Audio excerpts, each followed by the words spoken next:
Kapag regular po na tumatayo or nagkakaroon siya ng morning wood, walang problema. Sinyales lang yan na meron siyang healthy sexual organs. Kaya kung bakit tumatayo ito kahit natutulog siya.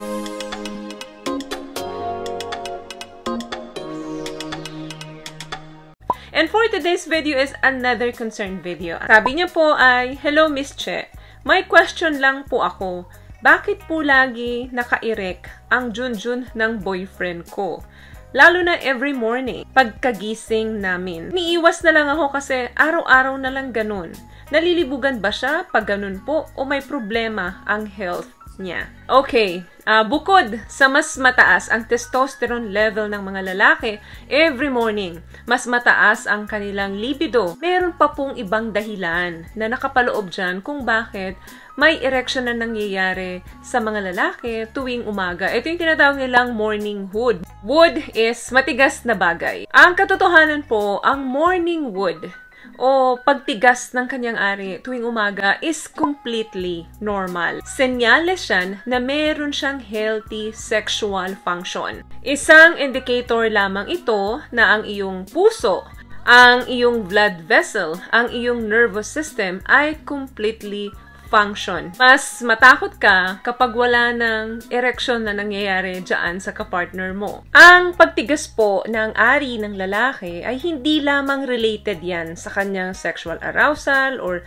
may nararamdaman siyang urge o desire sa loob ng katawan niya or kaya naman wet dreams. Hindi lang po yun. In fact, ang regular na episode ng pagtayo or erection ng kanyang ari, especially tuwing umaga, ay isang senyales na ang kanyang blood supply and nerves doon sa kanyang penis ay senyales na ito ay healthy. Pero kung ito po ay hindi na tumatayo regularly, ito po ay indicate na meron siyang health issue. Tulad ng ED or erectile dysfunction. So as long na nakikita mo, tulad ng sinabi mo, every morning, halos araw-araw na lang napapansin mong tumitigas yung kanyang ari, magdiwang ka pa dahil meaning meron siyang healthy and proper function doon sa kanyang ari. So kapag ito ay hindi na regular na nangyayari, meaning may trouble na siya na makip yung kanyang erection. Pwede ring nagde-develop na siya ng problema doon sa kanyang blood supply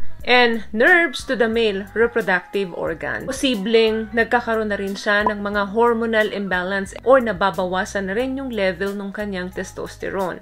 Kapag nagkakaedad na po ang isang lalaki, nababawasan na ang kanyang erection. Nagkakaroon na siya ng kakulangan doon sa regular na NPT. NPT po is medical term. Ito po ay nocturnal penile tumescence. Kapag ganito po, nababawasan din yung kanilang quality sleep.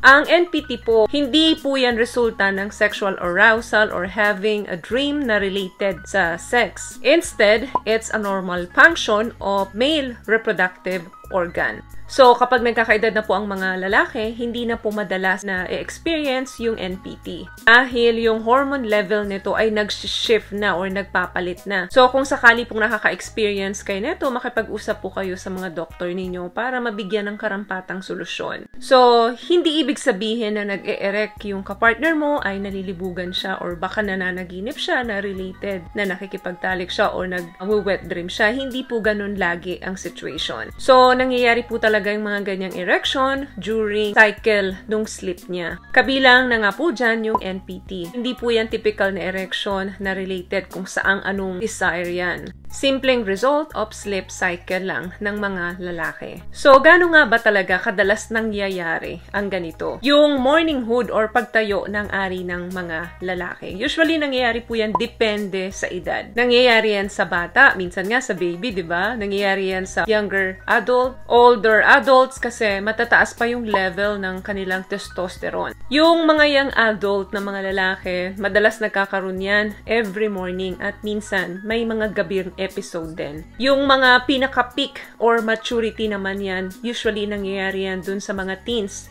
before sila mag-30s dahil nga mataas ang kanilang testosterone level. Dun sa huling tanong mo naman kung may problema ba ang health niya. So, kapag regular po na tumatayo or nagkakaroon siya ng morning wood, walang problema. Sinyales lang yan na meron siyang healthy condition. Ang NPT po ay isa lamang indicator na meron siyang quality sleep at meron siyang healthy sexual organs. Kaya kung bakit tumatayo ito kahit natutulog siya. Mag-pay attention ka lang kapag ito ay hindi na regular na nangyayari doon sa kapartner mo. So, yun lamang guys ang video natin for today. I hope na tulungan kita dito sa concern mo.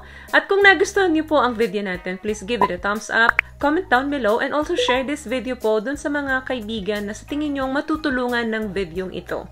Once again guys, palagi po kayong mag-iingat at palagi po kayong manalangin. Thank you for watching and see you on my next one. Always love yourself and be a blessing. Bye!